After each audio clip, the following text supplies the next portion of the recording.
Any pilots visiting the orbital, please ensure that you have been to the infirmary.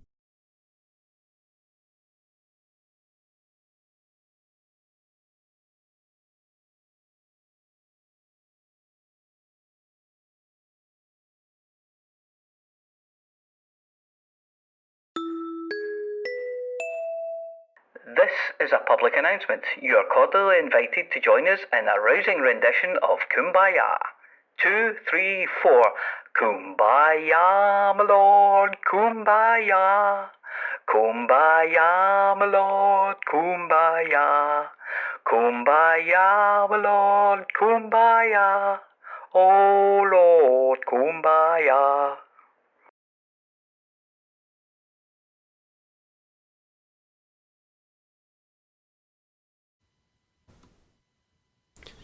It's Patch Day here at Hutton. For the rest of the galaxy, that was Tuesday, but things take a bit longer to reach us out here at Proxima Centauri. For those who are new to station living, Patch Day is when the maintenance teams and inhabitants of the station all work together to find and repair any leaks or breaches in the hull. The techs use airflow meters to identify leaks, but the amateurs have their own methods. Some swear their granny's old antimacassar will start flapping at the slightest notion of a leak. Others will deploy a moistened finger or a sheet of tissue paper on a stick. Station management have had to impose some restrictions for safety reasons. Primary school students aren't allowed to participate anymore, not after the little Johnny Cartwright incident. Johnny got too close to a hull leak on a field trip and was partially extruded. Little Johnny is 8'9" and 3/4 now, but he goes to big school, after the holidays, so he'll be fine. Using a candle flame to find airflows is banned after boss-eyed Brenda tried using one to find leaks in the big toilet block on B-deck. The resulting backdraft fired her through the swing doors, straight across the walkway, and into a display of Bridie's and 20th century aerials on complicated Simon's pie stall. Don't ask, it's complicated. Loose knockers almost got sucked off round the back of Wanda's one time. For now, the shouting, banging, swearing and occasional desperate screams have all quietened. Everyone has taken a break to listen to the news.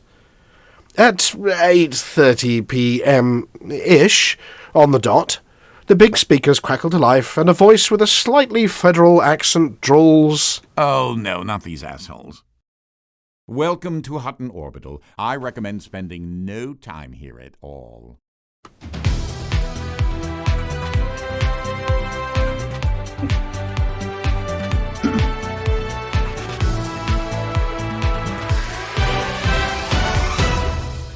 Welcome to Hutton News Live. I'm Rudolph Hucker, and I've glued a vac patch over one eye so I look like a pirate. Yar! I'm Wilma Fingerdew, and I've been using a tiny windsock to find drafts. Funny thing is, I can't get an accurate reading when Juan's in the room. I'm Sandy Crevice, and I'm sewing a patch onto my jeans. Ooh, maybe I should have taken them off first. I'm Muir Harkness, and I have been checking for leaks all along the skirting boards and under the furniture. I'm Juan Kerr, and I'm too busy dealing with my own emergency venting situation to patch anything. I'm Norma Snockers, and I've spent the day welding patches onto the hull in the upper rotunda. I've run out now, so I'll be making some more during the show.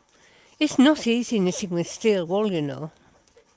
I've managed to stick my hand over the other eye. I'll get it off later with this letter opener. Ow! I've got red on me.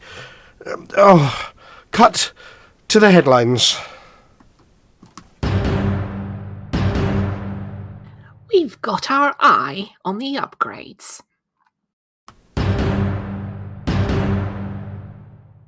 Little labelling problem strikes reinforcements.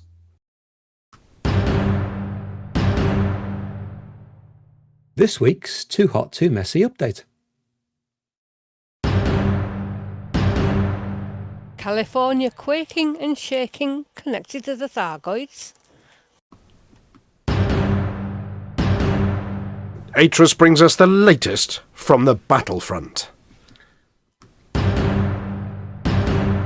And I'm peeking under the table at the mess left by Hutton.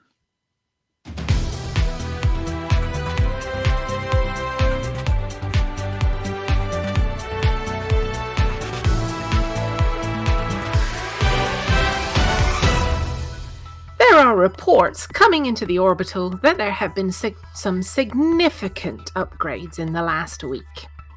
No, we don't mean the grade 3 corset that helps hold up an additional Thargoid weapon, giving it a little lift and a lot of shoving and pushing in the right direction. Nor do we mean the anti-Xeno scanner, which has gone from stick it up a Thargoid to get a good reading to this Thargoid is very small. That Thargoid is very far away. Though that's jolly helpful, as with the enhanced gimbaled anti-Xeno guns you can now close your eyes, pull the trigger, and your handy shipboard computer will do the proverbial do. Nor do we even mean the Class 5 corset, the Burlesque edition, that lifts and squidges 2 extra mighty weapons in the direction of oncoming Thargoids in the hope of destroying them / distracting them. Delete as appropriate. We mean the good old-fashioned Mark I eyeball. That invaluable tool that most pilots have. Well, some only have one, with the other covered by a patch, matching their wooden leg, hook hand, and propensity to say yar a lot. It has been upgraded to the Mark 1.1 eyeball. Since the earliest days of the current evolution of the Pilots Federation, members have relied upon this trusty piece of head-mounted equipment to guide them throughout the galaxy. Before the advent of the current Uber scanner for systems which allow you to honk even the biggest collections of rock, ice, and burning gas, plus maybe the odd singularity, even using some form of gravitational lensing and galactic signal ping-pong to see planets hiding behind stars and moons hiding behind moons that are hiding behind rings that surround planets hiding behind stars. Commanders had to explore systems at speed using the good old trusty eyeball to spot stars that were moving a little as you passed them. The parallax method of exploration. Fast forward a few years, and hunting Thargoid ruins, Guardian ruins, and planetary POIs became a job for the most eagle-eyed. Even this was surpassed by technology, with the new DSS and FSS supplanting the need to look carefully. The technology has left humanity, until this week, with a blind spot. Cunningly enough, it's just the same size and shape as a Thargoid. You can tell it's there as your hull is going down. You can tell it's there as there's a swarm attempting to chop you into little bits. You can tell it's there as that noise happens, then everything goes dark and there's probing and screaming and running, and not necessarily in that order. But we couldn't see the Thargoid staring at us in the cockpit. Thankfully, thanks to a concerted campaign by medical practitioners and professionals throughout the galaxy, everyone's had a sharp thing stuck in their eyeball, and once again, the oncoming doom can be seen in all its gory green glory. As a side effect, commanders are reporting that the galaxy's looking quite splendid these days.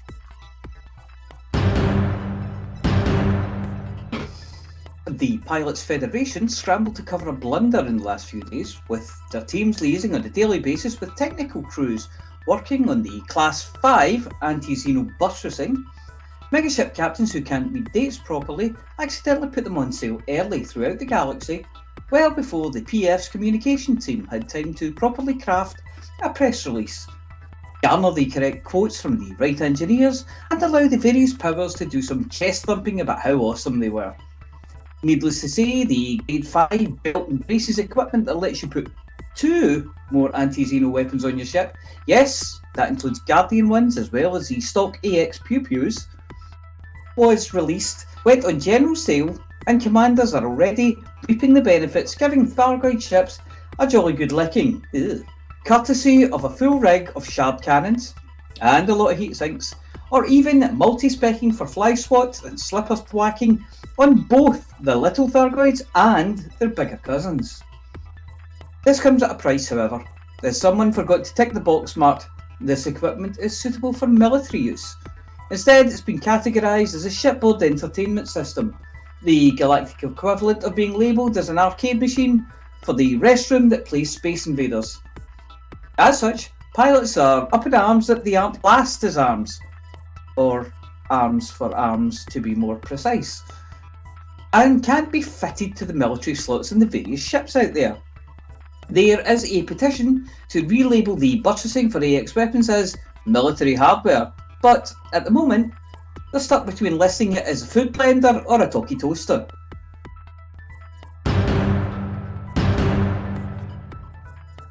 Too Hot Too Messy has now been going for 26 weeks. That's 6 months, or half a year in old money. This week we passed 52,000 mug deliveries, but it has been yet another lean week, with average deliveries down below 1,300 for 5 weeks in a row.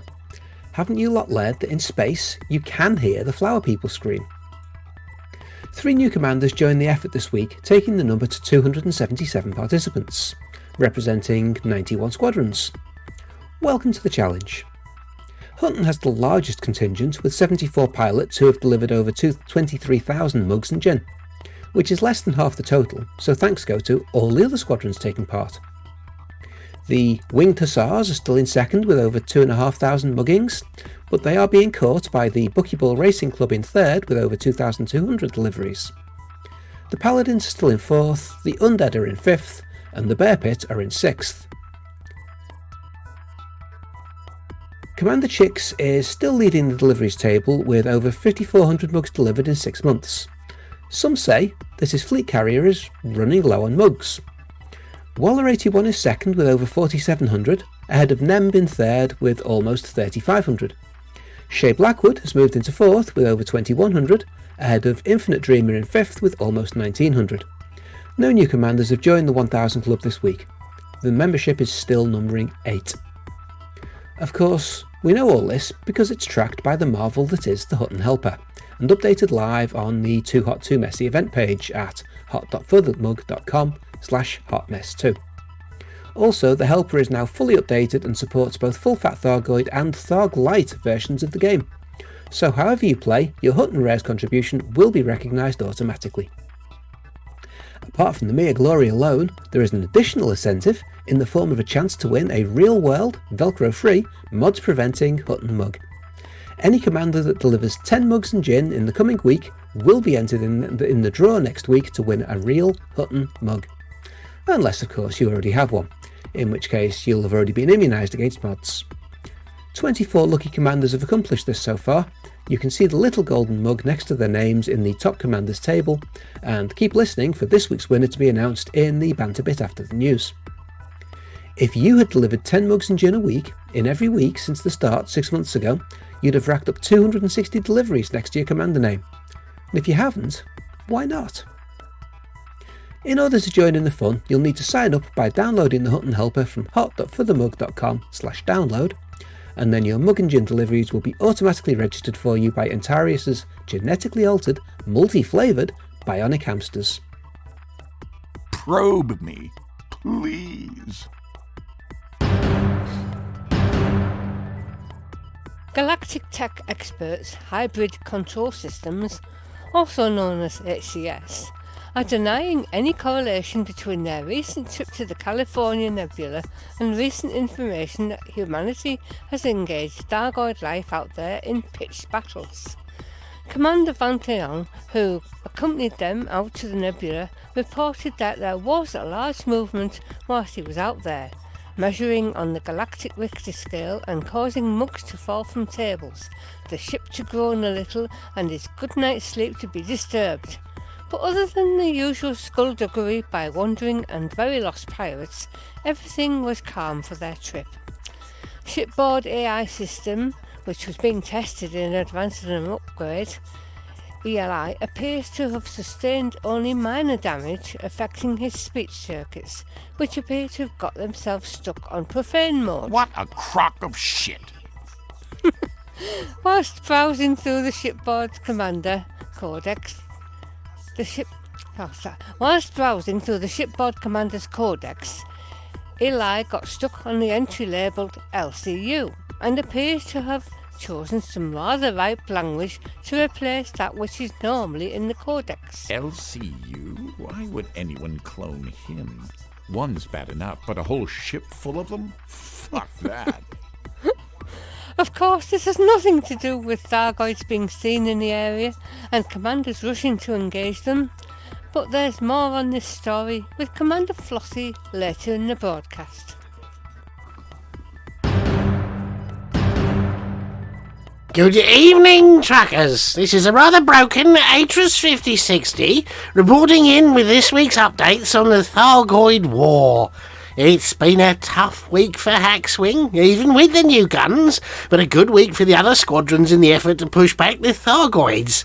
It's been exactly 2 months and 4 days since this war began. It feels like longer, you know, truckers. In that time, we've seen both victories, yay, and defeats, boo, with ruthless calculus, I hate calculus, applied to give humanity a fighting chance against the alien invaders. Weariness and a sore throat is starting to set in amongst the fighters, but they press on to keep the Thargoids out of the central bubble.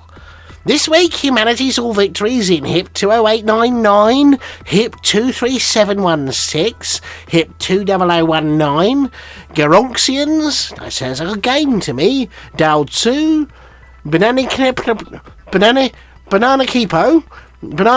Hyades Sector ZZ-O, or is it 0, B6-6, then Col 285 Sector JW-M C7-18, oh, and Jeng. For Hackswing, we were determined to help bring another victory for the embattled groups near the Cocky Joe Maelstrom by defending De Surinbin from the Thargoid invasion. It wasn't the easiest system to defend due to the long distance out to the attacked stations. Of course, which to a trucker this is nothing compared to our journey to Hutton. The expected reinforcements we were hoping to receive from the other squadrons didn't bother turning up, as we'd hoped they would, but Hackswing stood their ground, and we should be rightly proud of the effort we put in. Congressus Tenebris and the other groups in the area have thanked us for our valiant effort and sent flowers. Several Hackswing pilots have truly distinguished themselves in this past week in the battle for Duserinbin. I'd like to congratulate Commanders Metal Dragon, Azrafael and Accurate Idiot for destroying 309, 243 and 188 Thargoids. That's how many, not their number designation, respectively. For their amazing work evacuating civilians from Duserinbin, Commanders Groove Champion, Afrothoz and Dog's Body D have earned my praise for moving 3,181, 2,891 and 2,672 civilians, respectively, to safety. You've done both Hackswing and the Mug proud. While Thog the Mighty may have bloodied our nose this last cycle, we're not out of the fight yet. Your orders for this week, Hackswing, will be to assist the AXI, or is it AXI, in clearing the following systems. You got your pen ready? POTAS, HIP 26688 and HIP 20491. Actually, that's quite a short list this week. Details on where to go and what you can do can be found in the Hackswing briefing that was broadcast earlier today. Remember the fallen in Duserinbin, truckers. We will return to the Cocky Joe Maelstrom in due time to avenge our loss, and maybe theirs. But for now, let's get out there and continue the good fight to protect humanity. For the Mug. It was a notable week in Hutton space, if only for the lack of notable events.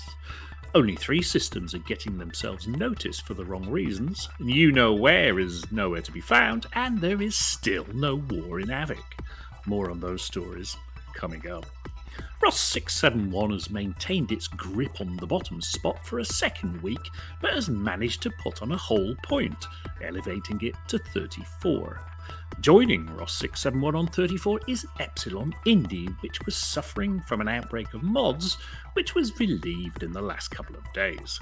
Well done to those commanders who shipped in meds at a daft profit and capitalised on the misery of the population. The third and last of this week's delinquents is Stein 2051. suffering a steady decline since the start of the year.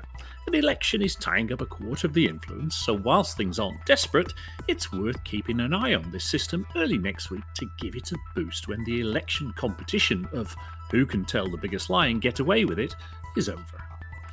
Last week's 2 wars in Wolf 25 have caused medical services to deteriorate to the point where an outbreak has, broken out. Ship medical supplies into the large pads at Bonkers. It has also spread to LP525-39, as runny noses, rasping coughs and a nasty rash and a strange itching between the toes announce that an outbreak is imminent. What's that? I haven't mentioned Barnard's Star and its woes? Well, I have no need, as it's sitting on 40% and has not come to Alvis' notice this week. Thard really has changed the galaxy. The infrastructure failure in Wolf 1481 was relieved quickly, but now Y0855-0714 is in need of water purifiers and power generators, as an infrastructure failure has knocked out the systems in Yamazaki Landing. At the overachieving end of the Hutton systems table, we have 4 systems above 60%, and the hag hole is fit to burst yet again. Who knows which dump of a system we will add to our sphere of influence this time, in the name of progress. Is Snuggles ever going to get his delayed late bus replacement service Christmas present? Or are all the couriers still on strike? Priorities this week are, if you want to truck something, boost Ross 671 and Epsilon Indy. Ship water purifiers and power generators into WISE 0855-0714 to relieve the infrastructure failure, and ship medical supplies into Wolf 25 and LP 525-39 to relieve the outbreaks. Hutton Orbital Radio, broadcasting from a system near Sol. Is that our Sol?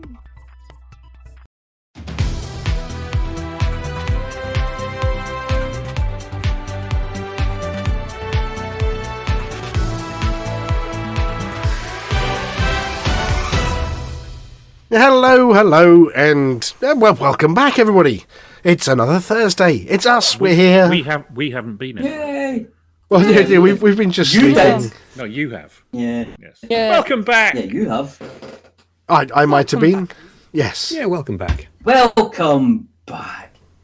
Anyway, well, yes, for the eagle-eared out there, you may have heard that we are joined in the studio this evening by the Lithobreaker. Good evening. Hello. By the Flossy. Hello. By Commander Chix's moustache. Good evening. By a little bit of the Apology Officer. Hello. By Amelia.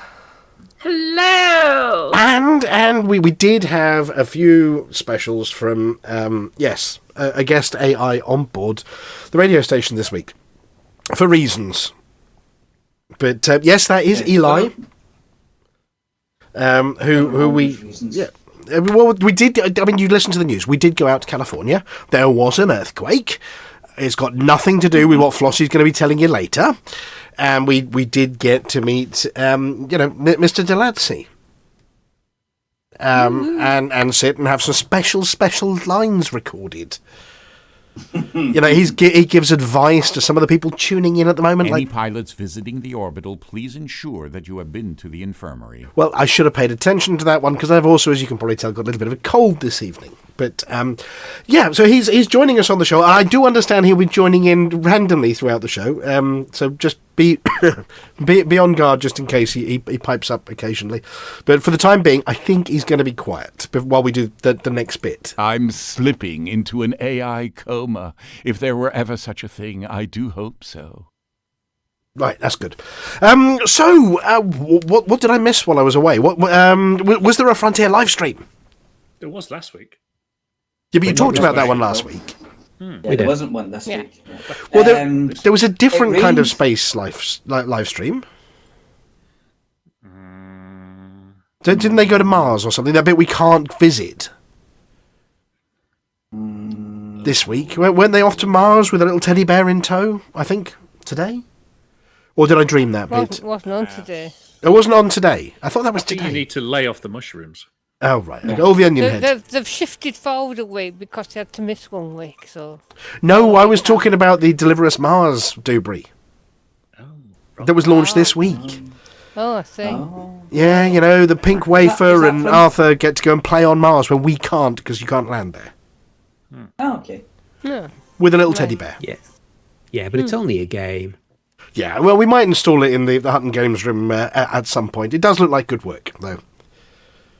I saw somebody was streaming that earlier tonight. I saw that, and it was somebody, but it was one of the streamers was doing it, and they were in some kind of shuttle pod thing. It was like a maglev rail thing or whatever, and they were going along, and suddenly the glass gets shattered as if it was a rifle bullet or something like that had hit it. Oh, yeah. But yes... I had no idea what was going on, but I noticed that. Yeah, well, Deliver Us Mars, which I think is the second game. It's from the Frontier Foundry, isn't it? It's the second one produced by the guys that developed it. Deliver Us Mars being the sequel to the previous one, which was, I don't know, Deliver Us Pizza or, you know, Deliver Us Some Dinner. But, yeah, it looks like an incredible piece of work, and it's published under the Frontier Foundry label. So it's not developed by them, but it's published by them. So the CM team get to do their thing. So, but we're in game genres, how would you describe it? Well, it's Spacey. sort of spacey, yes. So it's a simulation. No, it's more story based. Okay. So It's an adventure. It's an adventure. Right. Okay. Yeah. You've got to. It seemed to be first person, but I could be wrong. Yeah, recover some colony ships that went to Mars, and they were stolen by the mysterious Outward. Anyway, 10 years after the Fortuna mission, humanity is closer than ever to extinction. Well, we seem to do that regularly. It seems to be once a week. We seem to be doing that. We're good at that, aren't we? But yes, we have to join the Zephyr and its crew as they journey to the Red Planet and recover the Ark colony ship stolen by the mysterious Outward, and with them ensure the survival of the human race for another week. Yep, there you go. A bold new mission, apparently. So they're delivering Mars and we're delivering mugs. Yes, we win. There's another live stream tomorrow afternoon. They've got this game about the Great War, the First World War. So I think Arf and Bruce are doing that tomorrow. Yes, they seem to be doing 2 p.m. I think. All sorts of goodies going to be installed in the Hutton Games room, and best of luck to the entire team out there at Frontier and also their associated development partners. I'm just horrified that Arf hasn't devoted his life to Elite Dangerous. I'm just so gutted. I think they let him out the cupboard occasionally.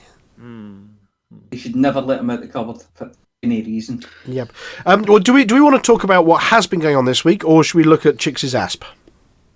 You can look at my asp if you like. We can look at your asp. So if I turn He's got that a nice thing, asp. yeah, Is it the chords that set it off? Very. Is it supposed to be that asp. cover? Oh, we can't look at your asp because the asp is so last week's news. Well, So why don't you tell us about how Cully delivered This your week's asp? news.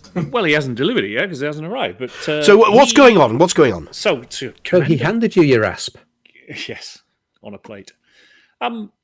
So Commander Cully is a model maker, and what he has undertaken to do for the whole of 3309 on a monthly basis is offer up one of his model creations, and he's doing a whole series of ships from Elite Dangerous, one per month, and all you have to do to be in the draw for said model is donate £5 to Cully's Just Giving page, and all the money goes to the usual charities. Special effect. Is it Hearing Dogs as well? Yes, I think so. Okay, so Hutton's. I think you charities. choose when you donate which of the charities, if you have a preference, they would go to. Yeah. So Oh, I yeah.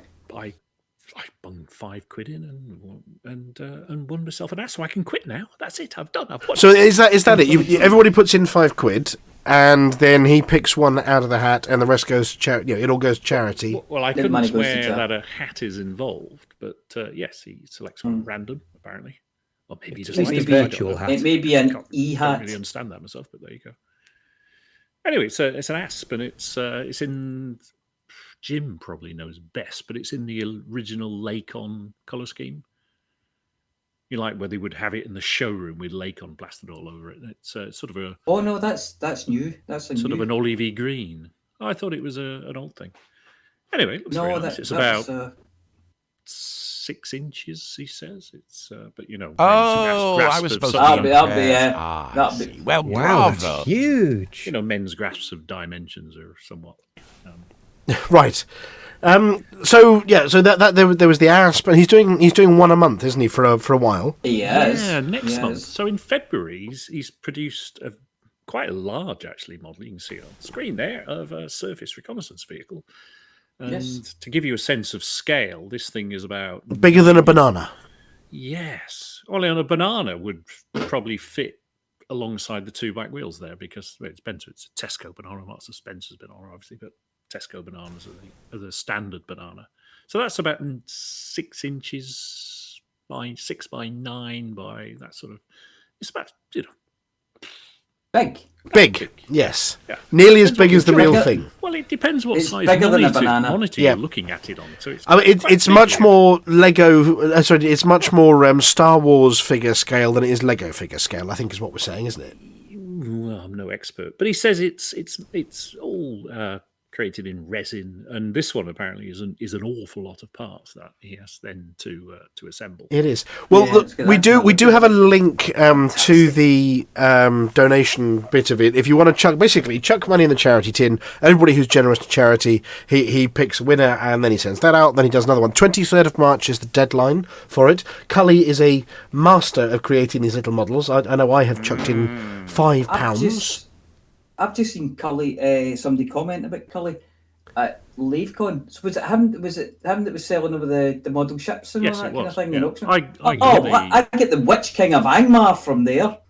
I got the I was Rocinante. fortunate enough to The bring Rocinante Witch King of that needed Angmar. a whole new shelf in your house.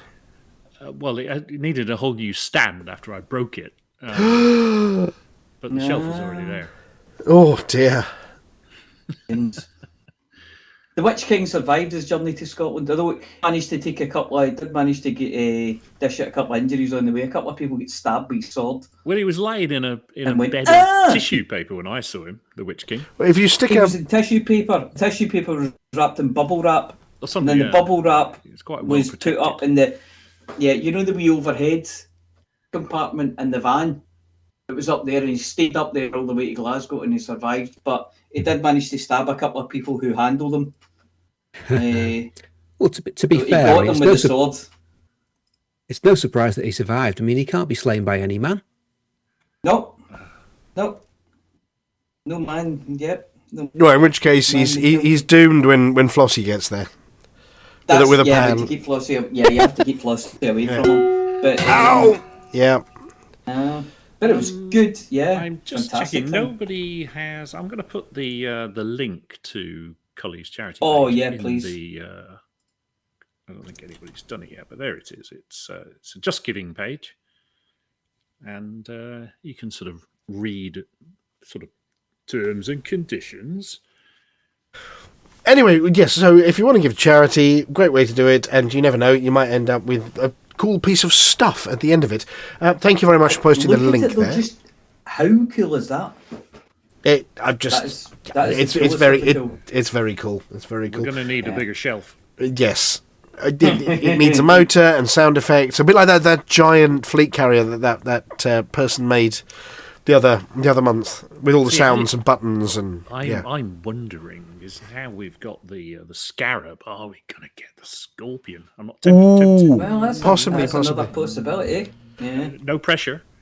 Yeah, but it does Although weigh an a lot awful lot of more. fibres It's about 10 I times actually the think weight. Is it? I think the scarab the scorpion does look like a scarab.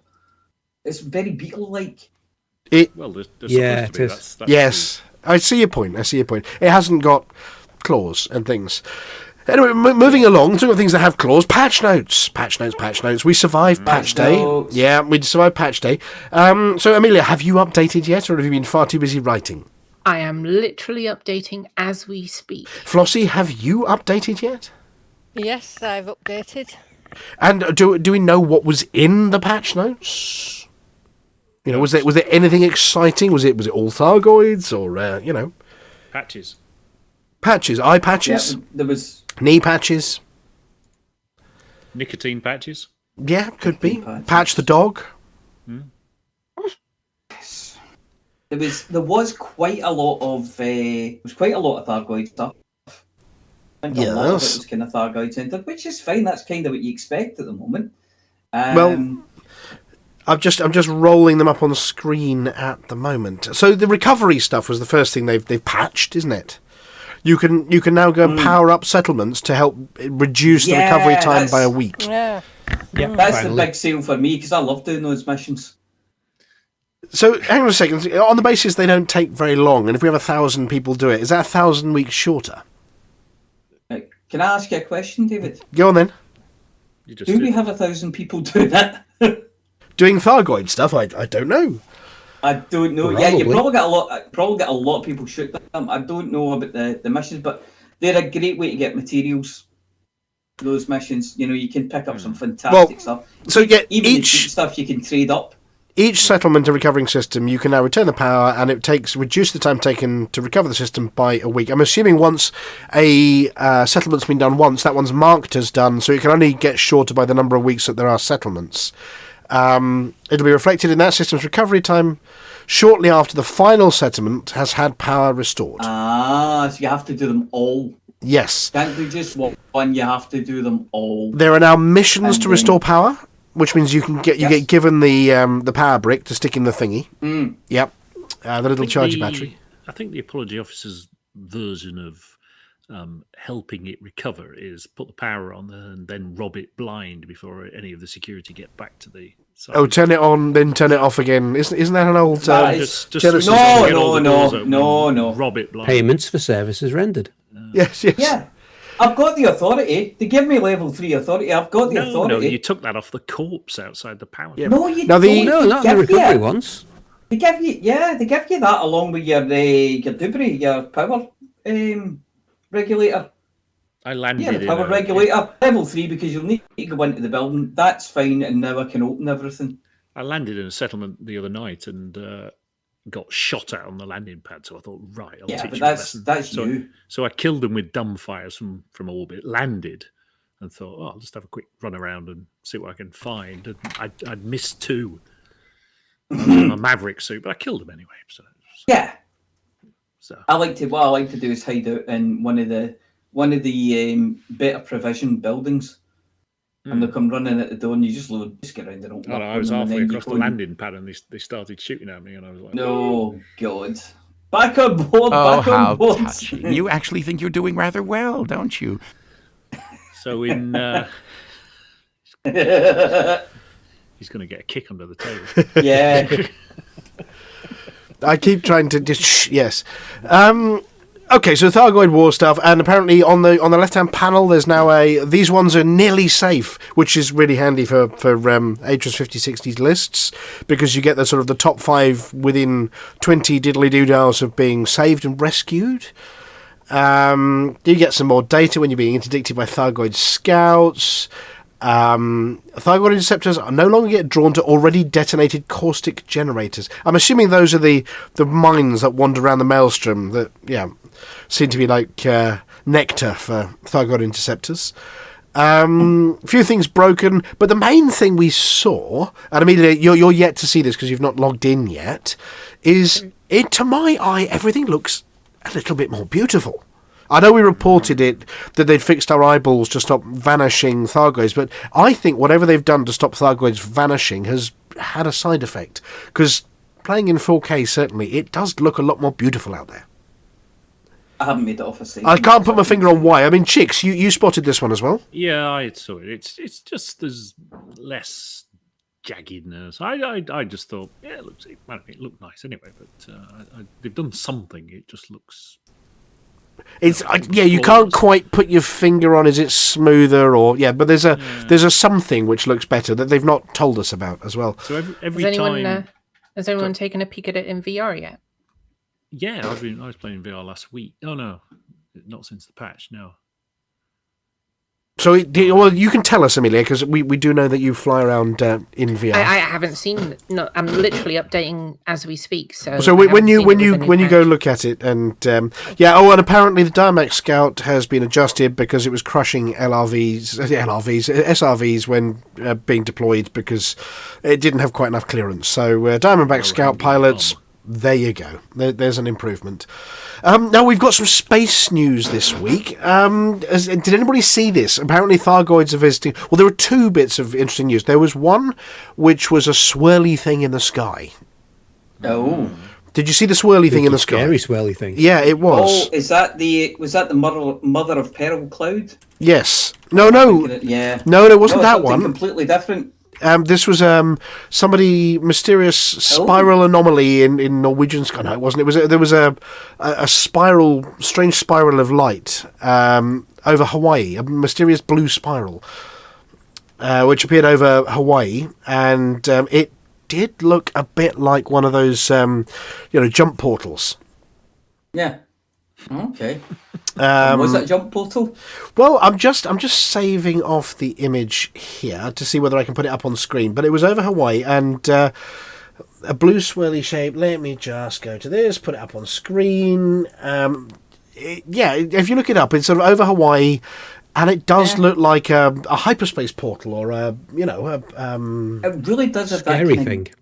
Greeny blue turquoisey colour as well, doesn't it? I'm just trying to find a copy. Yeah. Here we go. I'm just putting it up on screen now for those of us watching on the stream. There you go. There's a picture of the swirly thing, and it really does look like alien invasion or swirly stuff. Apparently not, though. A Stargoid. A Stargoid.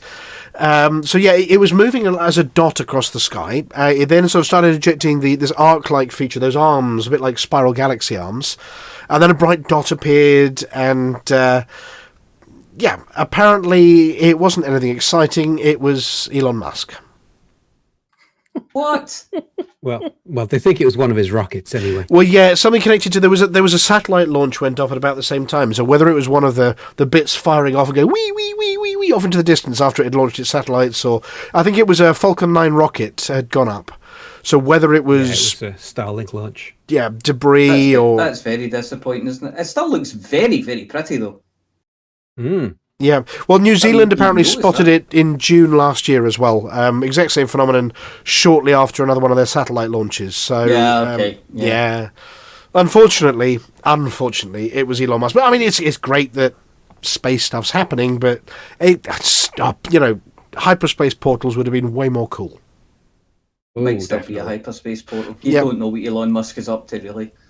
No. Well, I did put another link up. And Flossy, I don't know whether you've seen this one, because you might be able to go out. You're in a bit of a dark part of the world, aren't you? Up there in the deepest, darkest northeast. Do you get decent skies over there, Flossy? No, it's nearly always raining. It's cloudy. Well, if you do have clear skies at the moment, there is something green in the sky. And no, it's not Thargoids. Yep. That's what I was looking at earlier. I was looking at the wrong picture. Oh, you're looking at that picture, right? Okay. I was looking at that. That's why I said it really is very green, and that the one in that picture is very, very blue. Yeah, so, the one that you're supposed to be looking at was very, very blue and swirly. This one isn't. This is sort of green and streaky across the sky, kind of. Yeah. So, what's this one? Comet. A comet? A comet. A newly discovered comet. Is it one of these recurring ones that we're going to see next year, and Halley's Comet specials, or? Well, maybe not next you year, might have to wait around a little while. 50,000 years. 50,000 years. But apparently it's a brilliant streak of emerald in the sky, streaking right across the sky. It's only just been discovered. No, but if you're expecting a brilliant streak of emerald in the sky, you're going to be very disappointed. Oh. If you have a good telescope or a decent pair of binoculars, it's quite an enjoyable visible streak of green in the sky. If you've got apart from the very clouds. dark skies, so if you live somewhere nice and remote with clear skies, you could see it with the naked eye, but it'll be a bit of a blur. It's a bit apparently it's Andromeda. Even using the Mark 1.1 eyeball. It's all of 41 million kilometres away. It was this Wednesday, I think. It originates in the Oort cloud. A collection of icy bodies at the edge of the solar system. Yeah. To find it, they suggest you search for the pole star, which is always in the same place in the sky. You can identify the pole star by looking directly north and locating a star that hangs distinctly by itself. Then use free planetarium software online. That would be Google Sky Map. To determine where the comet... Use Heavens Above. Heavens Above, yeah, absolutely. Stellarium. Or you can use apparently the early hours of Thursday morning, when the moon has set... this morning was a good time to see it. Apparently C/2022E3 brackets ZTF. Just to keep the Atrus 5060s happy, it has got a long, complicated name. But yeah, it'll be 50,000 years before it comes back, and that's... Yeah, if you've got clear skies, you've got some binoculars, go have a look. Other than that, what else have we got here? Oh, we've got mug winners. Now, Flossy, have you got a name ready to pull out the hat if somebody's got a drum roll handy? Yep, I have. Got a cheese roll. This week's mug winner is Shay Blackwood. Woohoo! Congratulations, Commander Shay Blackwood. Well done. Yes, so Shay Blackwood delivered 10 mugs and 10 gin within the last week. May have done many, many others as well, but at least that many. To stations that hadn't had them yet to keep them safe from mods, because if you don't, people end up sounding a bit like me. And then the names go in the hat, and Intarius's hamsters sort of throw one of the names out the hat each week, and then Shay Blackwood needs to drop an email over to... What's the email address again? I took part at huttonorbital.com. And they need to prove that they're them, a cockpit shot showing commander name, something like that, and provide us with delivery details. We're glad to say that deliveries have now resumed, international deliveries as well. The backlog is being cleared by Commander Psycho Cow. Thank you very much to Commander Psycho Cow for dealing with deliveries for us. There's a note here below this one. Do we want to do this one now or around the results time? Oh, we can mention the existence of it now without actually revealing the result. So, yeah, we had a superstar visit to Hutton Orbital 3 times, I think, in the last week, as a certain well-known commander from the Pilots Federation decided to join in with Too Hot, Too Messy. The hamster wrangler himself, Dom, Mr. Corner, he of Dom's Corner, actually took it upon himself to go out to Hutton 3 times, and apparently he got out there once. He bought a shipload of mugs and gin. He went across to a system, misjudged the amount of gravity on a world, and there are 12 mugs and 12 gin scattered across the surface of a planet, at which point he had to fly back. But then he realised that his time was being logged and it was terrible, so he went back again to try and get a better time, apparently. But yes, so Dom Corner has been taking part in the Too Hot, Too Messy this week. Yay for Dom. Yeah. Well, now that he's sort of retired from doing Elite-related things and moved on to other projects, he's now got more time for Elite. Yeah, which seems backwards, but anyway. Right, Apology Officer. Yeah? Do we have a word of the week this week? We actually do have a word of the week this week, and the word of the week this week is titty nope. A what? Titty nope. A titty nope. Nobody tell Dead Meath. Yes, titty nope. It's a little quantity of something left over. Could we get a doggy bag? No, there's just a titty nope left. I like that word. I like that word. It sounds rude, but it's not. It's not. It's not actually rude. We can broadcast that before the watershed. No one can get you for it. Oh, we've been raided. Have we been raided? Who raided us? People? Anyway. Lots of people. I suppose. Yeah, I suppose. Barnardo 7 and 70-odd people. Wow. Oh, well, hello. Wow. There's a raid. Somebody call security. Quick. Oh, goodness.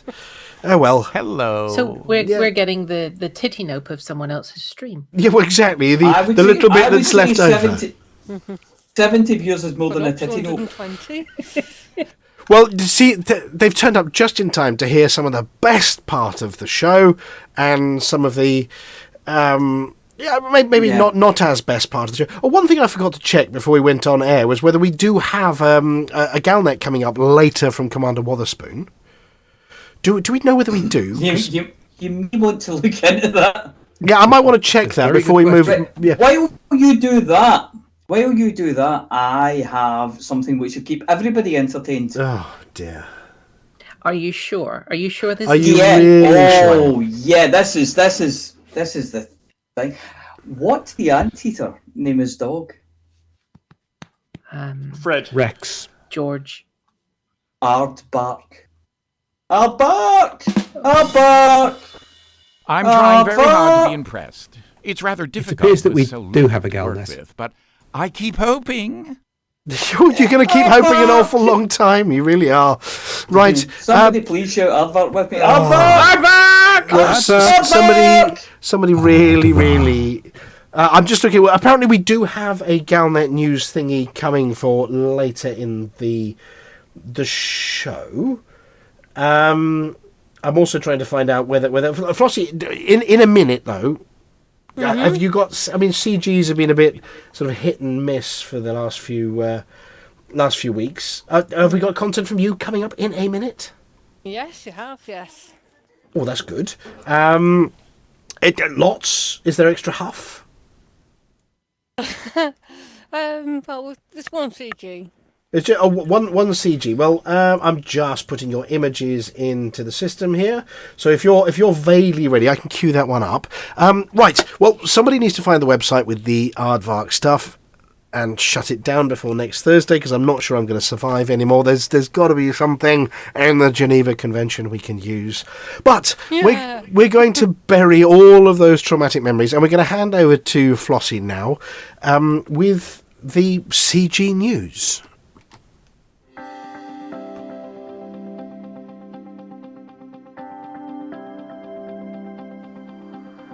It's Flossy. It's Flossy. It's Flossy.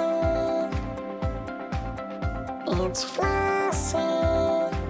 And the community goes.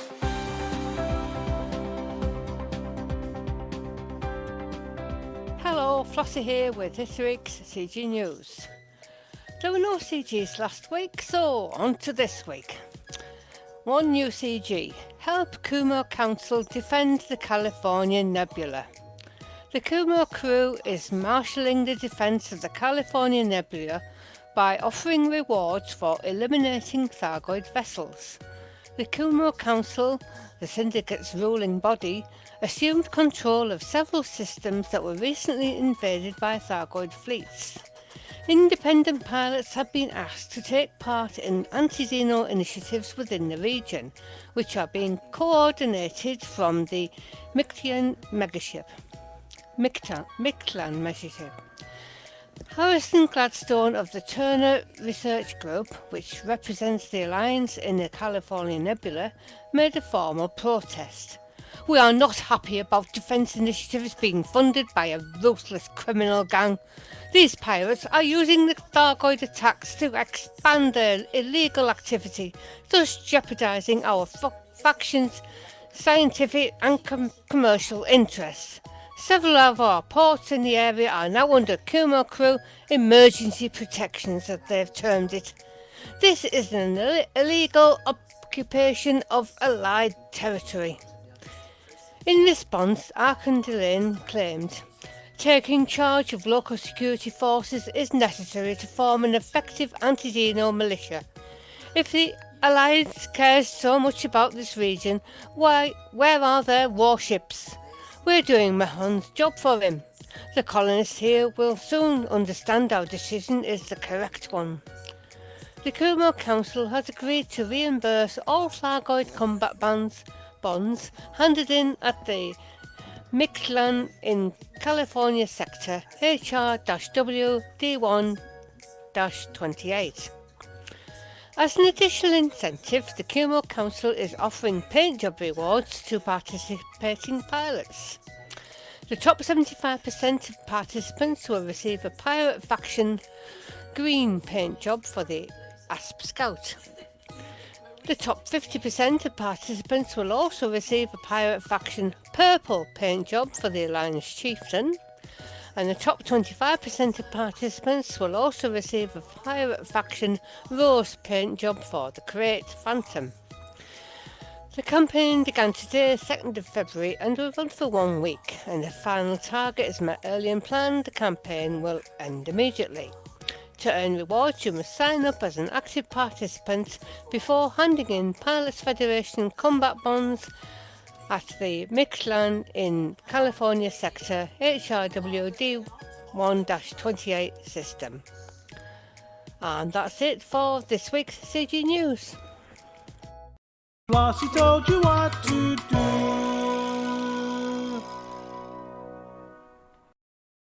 And now we hand over to the two Ronnies of news. They are the faces of Galnet for players across the galaxy. It's Witherspoon and Beetlejude with the Galnet News Digest.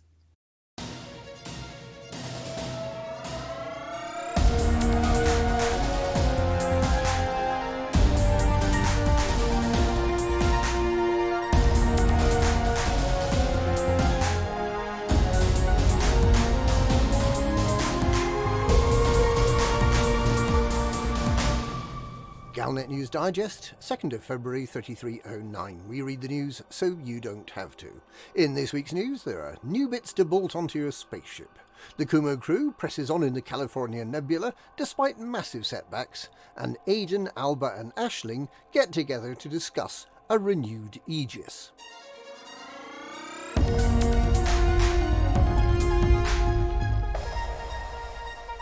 On Friday the 27th of January, the Azimuth Size 3 weapon stabilizer became available a day later than planned. This module allows one extra AX weapon to be added to ship loadouts and comes courtesy of the people who brought the Thargoid War to the bubble. It's a great addition for folk who don't mind buying their equipment from genocidal lunatics. The release was, however, overshadowed by an unannounced and far more useful upgrade.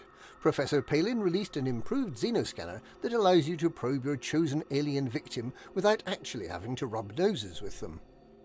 Also on Friday, the Kumo crew took over 3 Alliance stations in the California Nebula, saying they wanted to protect them from the Thargoids.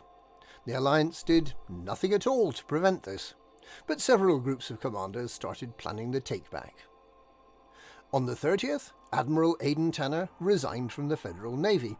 He said this was because bureaucracy was getting him down, but it sounds suspiciously like he's planning to get the old gang back together with Albert Ezro.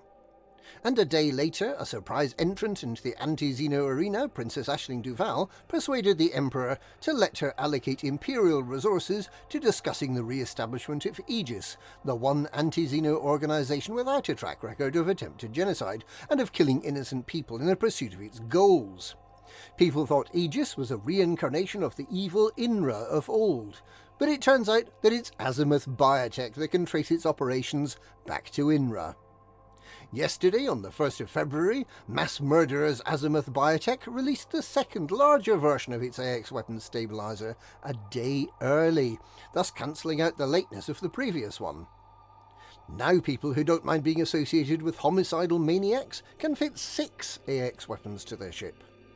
Finally, earlier today, after taking 6 days to think about it, the Kumo Council decided to wage war on the Thargoids to chase them away from its newly acquired X-Alliance bases in the California Nebula.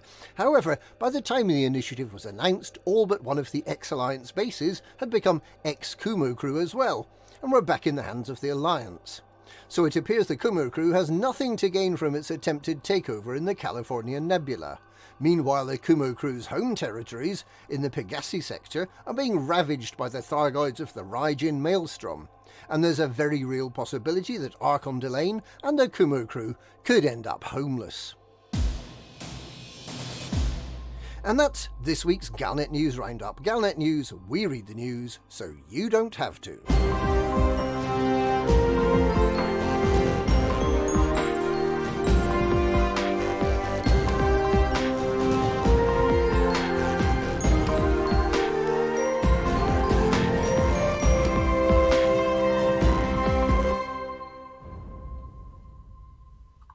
Thank you, Commanders Beetlejude and Witherspoon.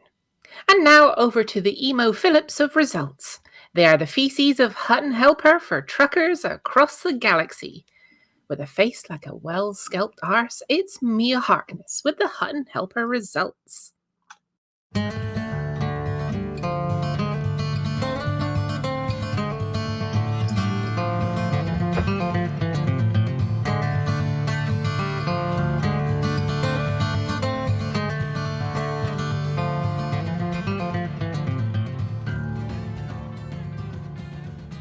Welcome to the Hutton Helper Results. Helper Results are sponsored by the Hutton Helper, the only third-party resource with a big colourful patch and some notes.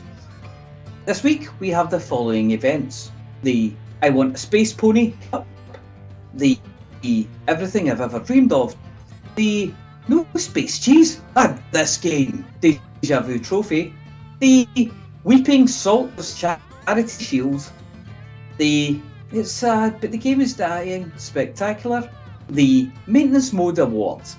So, the Hutton Helper results are a little circle, square thing with a circle in it, dot, star, black dot, white dot, jumped 51,000 light years to come first in distance travelled. Fish 2193 sold 104,000 tonnes of cargo. Montgomery Python is top mission runner this week again with 536 mission points. And again, Alex Zuno has handed in 888,888,888 credits worth of bounties. Attic 2 handed in 3 billion credits worth of combat bonds. And Miet 11 delivered 4,772 people to their various destinations. Miet 11, please let us know who you are. We want to give you a decal. So, decals for small circle, square thing with a circle in it, dot, star, black circle, white circle. Fish 2193, Miet 11, and Torquay Mouse for Our Mind. Well, I took part at HuttonOrbital.com and arranged to collect your Hutton decal kit. This week consists of a mountain of salt, a Sudoku book to keep you busy during patch day, and the Banter clipper. Well, a clipper lighter.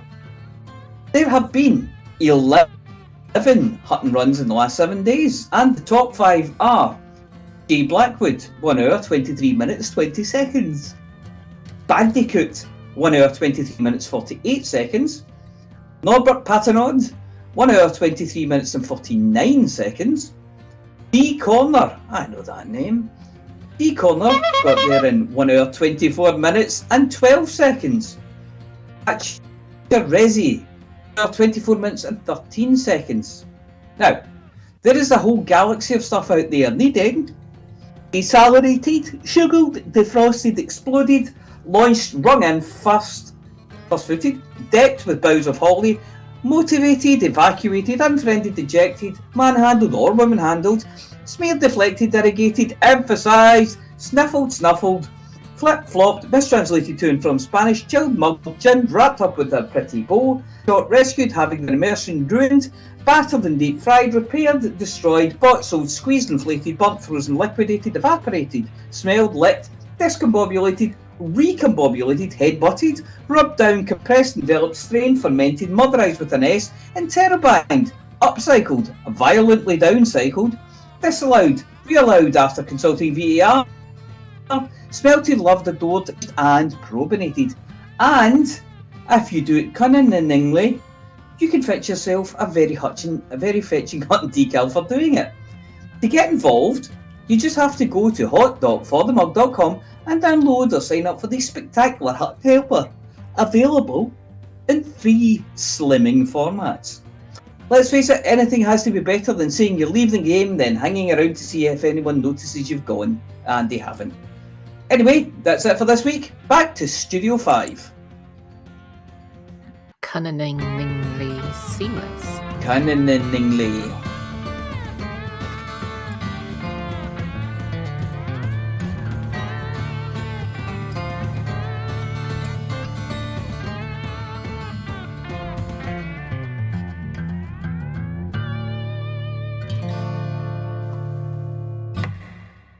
Thank you very much to the apology officer. And it turns out that one of our winners is actually in chat at the moment and has gone woot a lot. So congratulations. Is it me at 11? No, it'd be the fish. The fish has said woot stickers and stuff. The fish! Yay! Woo! Woot! Well Yay. done. Yes. Big stickers for your ship. Right, so it's I suppose having done that bit, it's about time we get into one of the more dangerous parts of the show. Amelia, are you sort of ready for this one? Ready to rock. Yeah, you laugh in the face of danger. I do. And generally try and eat it, lick it, yeah, whatever. All the things. Anyway, well, we do have a special intro for you this week. And for those of you that were listening carefully earlier, you do have a co-presenter, sort of. I do. Hopefully, I've wired up all the buttons properly. Fingers crossed. Fingers crossed. But anyway, yes, well, I'm going to say special guest presenter with Amelia, please. You are about to listen to Amelia Hawke. She tries all the galaxy's most dangerous rare items, so you don't have to.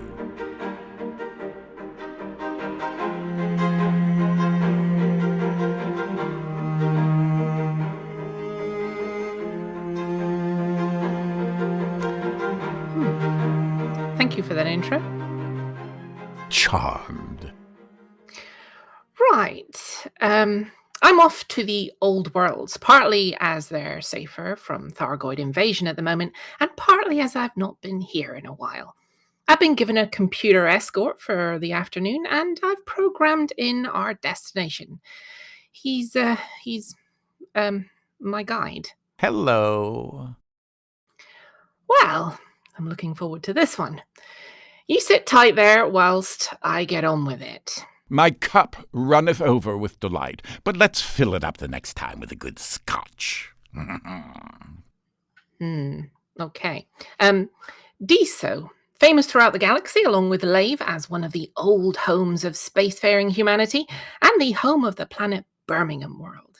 Unsurprisingly, for the heart of the earliest expansions of humanity out into the galaxy, after we'd left our own solar system behind and decided that we liked everywhere else far better, Deso is an agricultural planet. At one time, heralded as the breadbasket for humanity, the earliest settlers had to battle one significant problem. Fucking humans. No. It wasn't that their accent from mid-Britain was utterly unintelligible to anyone else in the galaxy. It was the atmosphere. Birmingham world, whilst being high in nitrogen, a key component in manufactured and natural microbe-based fertilizers, is astonishingly low in oxygen. Earth plants didn't thrive in this atmosphere, and due to the toxic effects of the microbes on the soil, whilst local plants thrived, none were good to eat. Stick a chunk of Deso pineapple in your mouth, and it's likely you'll, die. A most horrible death as your insides turn into outsides, and your face pinches up as a result of the incredibly sour taste. Deso rice is used as a poison throughout the galaxy, usually at imperial dinner parties, where a spoonful of it is mixed in with Jarura rice, and leaves diners needing immediate medical attention. The early colonizers, however, created agricultural biomes, using the nitrogen-rich environment, and farmed oxygen to create protected and lush fields of, just about anything you would want to grow. Deso biome-grown avocados smashed on toast, that was a fad for many years. There is one crop that managed to grow outdoors on the planet, evolving at an incredible rate. Corn. Good old-fashioned ears of corn in small clumps where people had dropped their tuna and sweet corn sandwiches. The innocuous plant formed a symbiotic relationship with the local microbe population, and in tandem, they thrived. Shorter and stockier than the varieties grown on Earth, with thick, dense heads atop woody stumps. Deso macorn, the ma bit is branding exercise and refers to the sweet old lady on the outside of the tins. It's every bit as edible, indigestible, and sweet as its earth-grown cousin. Grass. Why is it always grass? It's so dull. Shush. It isn't grass. It's corn. Corn on the cob, sweet corn, corn flour, cream corn, fast frozen packets of corn, good for putting on bruises if you've not got a bag of peas. You name it. It can be made from this variety. There is a problem, however, and the bat-eared ones amongst you might have spotted the obvious submission. Before I name it, though, this corn is rare, and there's a good reason. You can't grow it in anything than really small plots, more than, say, 20 plants in one location, not to be seen on the planet. The action of the alien microbes, part of the oxygen-nitrogen cycle for the plant, leaves a dusty film over the ears of the Deso corn. In fact, shake one, and an incredibly fine chalk-like powder puffs into the air. In itself, it's delicious, and it's said that some chefs even dust their corn on the cob concoctions with the dust before serving, as it acts like a strong flavor enhancer. They boil the corn. They definitely don't barbecue it or grill it.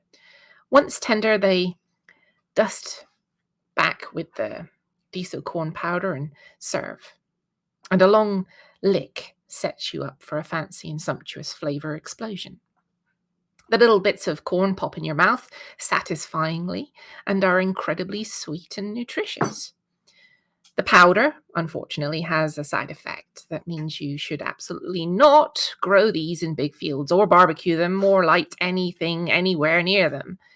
As many school kids know, and the technician from the woodworking class, fine powders of any sort in the right concentration are explosive.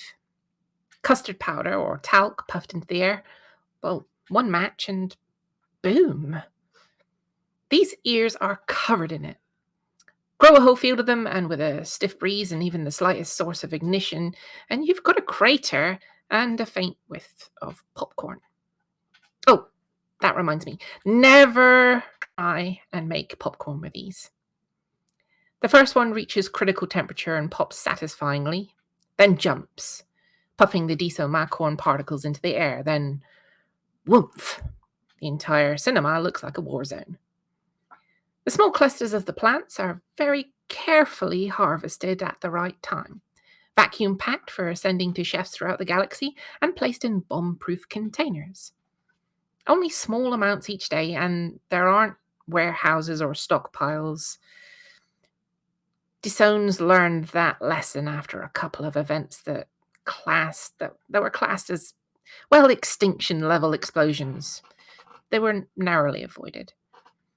But if you can get some and you can find a chef prepared to risk losing a hand cooking it, you're in for a very rare and tasty treat from Deso. This is Amelia Hawke reporting from Birmingham World, and I'm off to reset my computer as I think it's trying to kill me with corn. Put it in a burger for the vegans.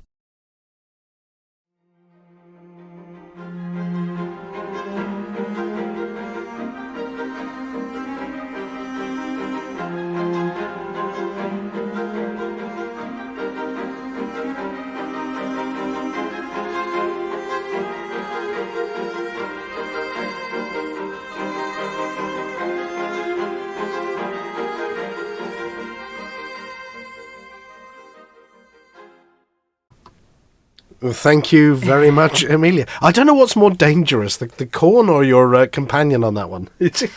Eli is lovable once you get to know him. When he's not trying to kill you. Well, there's that, yeah. We'll just... But we don't hold that against him. I'm most gratified I'm not human. Yeah, don't dwell. To be tarred with that brush, I can think of no greater insult. Okay, now he's just being mean. Yes. He means well. Well, I'm not. No, I don't think he does. I'm pretty sure. Yeah. Yeah. Anyway, yes. He's just having fun. He's what? He's just having fun. Fuck off. Oh dear. Okay, you've upset him now. Anyway, for anybody that was wondering, yes, Eli does come with parental. What is it? Explicit lyrics, parental advisory. Yes. And in fact, if you're easily offended, don't. You should hear what he says when your ship dies. We asked him to, a few important things. Obviously, we asked him about Hutton, which he commented on earlier. We name dropped a few people and just sort of asked Eli, pick somebody out there in the galaxy. We can ask him about them. I don't know, LCU. I mean, a more friendly, happy person you could not find than LCU. So you ask Eli about LCU. He's living his best life. Absolutely. And the answer comes back. LCU? Why would anyone clone him? One's bad enough, but a whole ship full of them? Fuck that. What did you... What? Do you know, he's just saying what we're all thinking. He's just saying what we're all thinking. Well, of course, LCU works for Canon Interstellar, so we fed him a bit like that. What was that chat GPT that Wother Dude and Beetle thing did the other week? Yeah? You sort of feed stuff in the front and you see what comes out. So we fed Canon Interstellar and science into the computer, and this comes out. Canon Interstellar? They wrote the textbook on science in the galaxy, the definitive guide. Of course, it's already out of date, but that's where you come in. Do you know that's a bit too polite? See, he has a good side.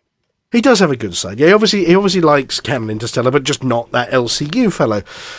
So yeah, basically that's what we were doing. We were just in a studio listening to the voice actor for Eli John have an enormous laugh for about an hour and a half.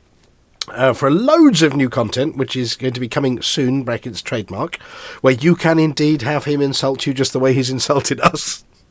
Well, actually, he's helpful. You turn off that bit. You just sort of say, no, don't do that bit, just do the helpful bit. But if you do like a bit of fun, you can then turn on the sweary insulting bit, and then when you get blown up, he tells you off and tells you quite how badly your ship is foobar. That kind of thing, you know. And there's some bonus new stuff that we can't even talk about yet, but coming soon, brackets trademark. Suffice to say, we showed him a load of flashcards of things and said, what does that look like? And then let him go. That's about the size of it. Anyway, right, do we have anything else for this week? Flossy, so there was some CGing going on. Yes. Over in California. Yeah, in California. Yeah. But it all sounds like a nasty fight over there. The Kumo burgers are fighting the whatever, you know? Mm-hmm. Yep. And then Commander Chicks, the Too Hot, Too Messy. Obviously, Thargoids have put rather a dampener on things. You sounded like a seal for a minute. What was that? Thargoids have put rather a dampener... I mean, what did the apology officer just say? There was a seal loose in the studio. It's balancing a ball on its nose. David was going, Oh, I see. Yeah, I'm not sure. I was because thinking more of a whole seal, but it's a very shut up. It's a very different kind of gameplay, isn't it? It is. I suppose fixing systems and rescuing people is got some similarities to delivering mugs and things, but shooting flower people is very different than basically. But it gives people something else to do, doesn't it? You know, like, I don't want to shoot the flower people. I am not going to the California Nebula. No, I don't want to ship 1 million tons of Space Invaders consoles. What can I do? Or let's go visit 20, 30, 40 systems this week. Or let's scan 5,000 water wheels. That's much more fun. Yeah, or let's stick my probinator in some more bacteria. Well, you know what happened last time. Yes, yeah. We had to decontaminate you. So yeah, it provides an alternative thing to do. And, you know, it'll get done when it gets done. You know, it's one of those things. But the game's dying, isn't it? There's not enough weeks in the year, not enough years in the decade. Yeah, exactly. Yes. Yeah, far too much to do. And if you can't find anything to do, you can go and do this. How about that? Or that, or this, or even that, or this, or else. Well, talking of that, I mean, I was catching entirely. We had a nice little wing session with Commander Wingnut earlier in the week, where I had decided to take a Type 9, I bought a Type 9 because I didn't have one handy. I filled it up with tritium, took the shields off, stripped the entire thing out, tried to fly back to my carrier, and then pirates killed me. So I had to get in touch with Commanders Waller and Wingnut and say, help! I know I was perfectly capable of doing it myself and getting a proper ship, but I thought, no, I'm not going to give up on this. This Type 9 is going to make it to my carrier. So we did have a couple of Hutton truckers come out in some combat ships and escort me, one of those missing escort missions that you have to make up for yourself, to my carrier, and helpfully destroyed a few pirates en route. We narrowly... It was broke because you keep losing T9 loads of tritium. Well, it's something like that, yeah. But I did scan a few things on the ground, which, you know... Anyway, so they did that, and thank you very much to Commanders Waller and Wingnut for lending me a hand. There was a near incident. There was nearly an apology officer job, when the police interdicted us for a routine scan, and we got a bit trigger happy, and we were all yelling, "Abort! Abort! Don't shoot!" No. And luckily we got away with it, and he didn't take offence. Also, one of the three of us was heavily wanted by the Federation as well. So there was no, you distract him, I'll hide. Well, you know. Yeah, you know, that sort of thing. So look, I do understand that Atros 5060 might be putting together a few dates in the diary for getting together to do wing things of the Shoot the Flower People variety. Do keep an eye on the Thargoid channel on the Discord and the Facebook page for messages from Atros 5060, because there's the opportunity to get together, have a bit of banter, and shoot flower people together if you really want to do that. That should be coming up in the next few weeks. Other than that, I won't be here next week, because I'm off to the Bosphorus. I mean, yeah. Hey, I'm off to the Bosphorus next week. The Bosphorus. The Bosphorus. Stream for that these days. Yep, in Istanbul. Oh, wow. Not Constantinople. I line it up and you all knock it down at once. Yeah, so I'll be off to... Litho, is it you or is it is it Josh next week?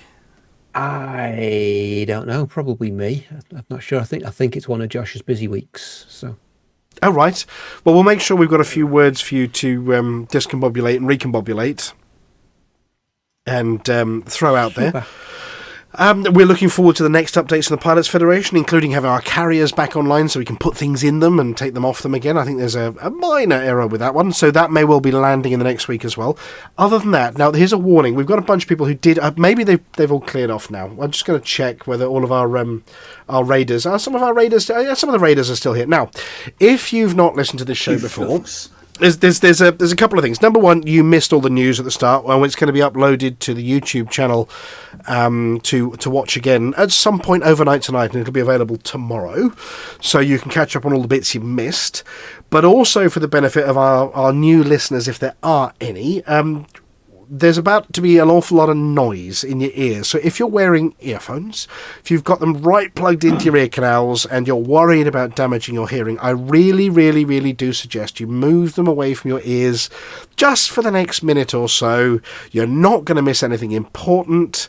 We'll give them a few seconds. Anyway. You're going to hear it anyway. Yeah. Just trust me. Move them. Just open your window and you'll hear it. Away from your ears. Right.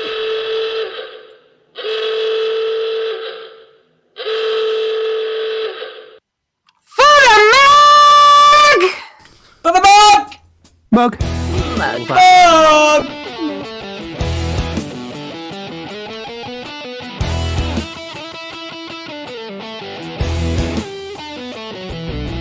No journey too long and no cargo too small. The profit margins never really mattered at all. We're gonna take the cargo where it's needed today.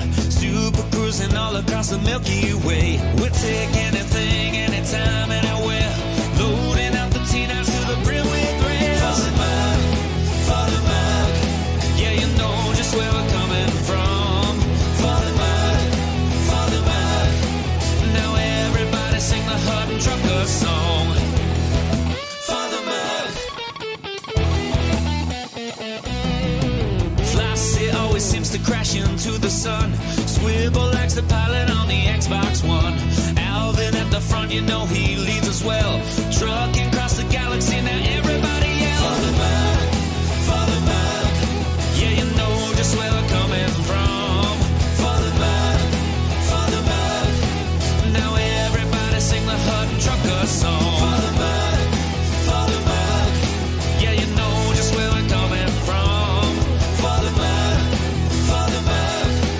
now everybody sing the Hutton Trucker song.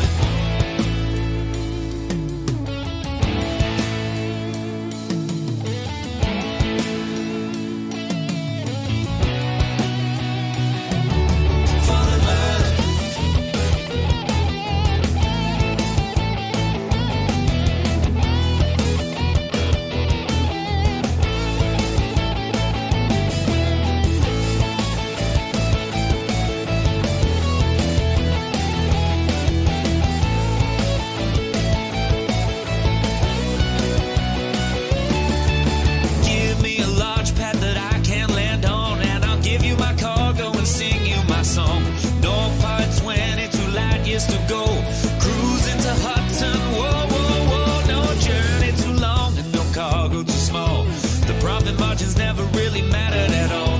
We're gonna take the cargo where it's needed today. Super cruising all across the Milky Way. We'll take anything, anytime, anywhere. So shout it out loud like you don't even care. For the bug, yeah, you know just where I'm coming from.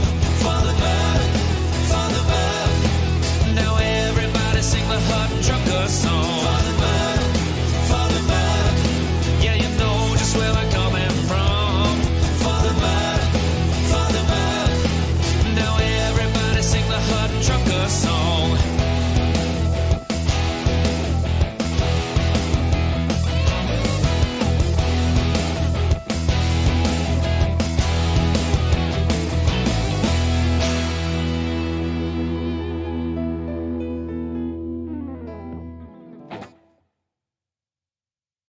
There's nothing wrong in admitting that you're average or even a little limited, you know. When you do manage to achieve something even vaguely significant, everyone will be all that more impressed. Well, ladies and gentlemen, that's the end of the show. Everyone's buggered off now, so why don't you bugger off too?